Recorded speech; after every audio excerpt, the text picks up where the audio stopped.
inclusão social, que ela abrange várias inclusões, inclusive aquela de exclusão do preconceito, né, a questão da acessibilidade que a Prefeitura vem fazendo em todos os prédios públicos na cidade como um todo, implementando,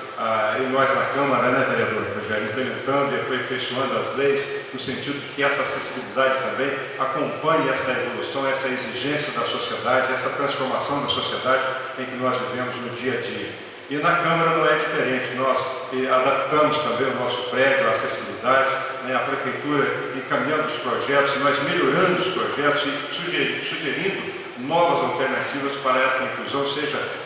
nos prédios públicos, seja no próprio transporte coletivo, enfim, temos avançado bastante. E nesse caso específico, prefeito, a gente parabeniza aqui não só o governo federal, mas também o governo estadual e, sobretudo, municipal, na pessoa da Eliane, que é uma secretária que vem fazendo a diferença